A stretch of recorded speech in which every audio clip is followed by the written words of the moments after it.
All right, let's be real. If you've ever been around a newborn, you know their cry can cut through steel. That tiny wail could probably stop a speeding train.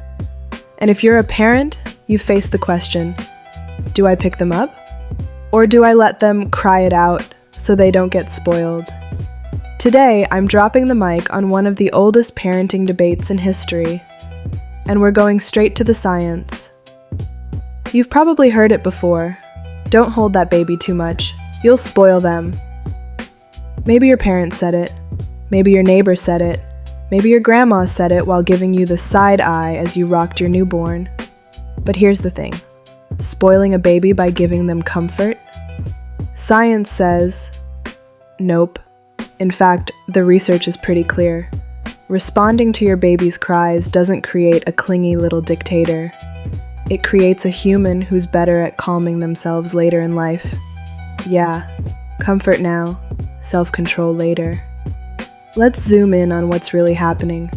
Babies aren't born with emotional regulation skills. They can't just think, I'm hungry, but I'll take a deep breath and meditate. No. A newborn's main survival tool? Crying.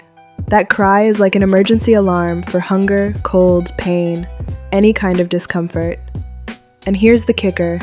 Research shows that babies cannot regulate their own distress until around 4 months old. Before that, they literally need you to help them calm down.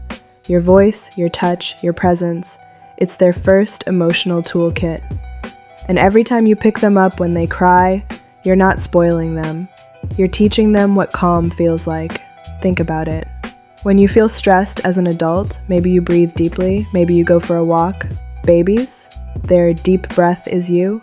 Here's another powerful truth. Every time you respond to your baby, you're building a foundation of trust. You're telling them the world is safe, people are reliable, I matter. That's huge, because this foundation doesn't just affect infancy, it shapes their entire approach to relationships later in life. A securely attached baby is more likely to grow into a confident, emotionally balanced adult. They tend to do better in school, have healthier friendships, and even show more empathy as parents themselves. Flip side?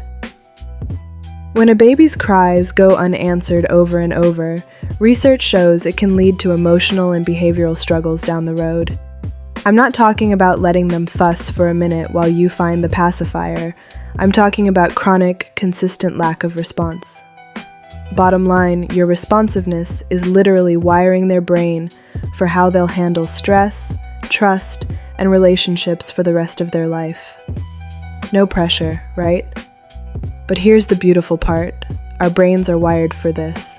Science has found that hormones like oxytocin kick in when we hear a baby cry, priming us to care for them. Nature wants us to respond. Okay, but what about the nighttime question? Cry it out.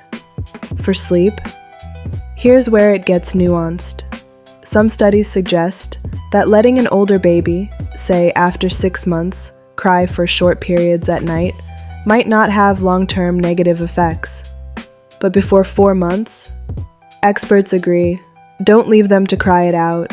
That early period is critical for attachment and emotional wiring.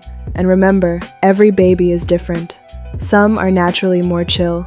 Others come into the world like tiny opera singers. Your cultural background also plays a role in how you approach soothing. The key? Be responsive in a way that fits both your baby's needs and your family's values. So here's the takeaway, parents. Responding to your baby's cries is not spoiling them, it's equipping them. You're teaching them the emotional skills they'll carry into every stress, heartbreak, and challenge life throws their way. The truth is, this isn't about raising a good baby. It's about raising a resilient human being. And resilience? That starts in your arms. So next time someone says, don't pick them up, you'll spoil them, you can smile, nod, and know that science and your baby are on your side. Go ahead. Spoil that baby with comfort. The world will thank you later. Mic drop.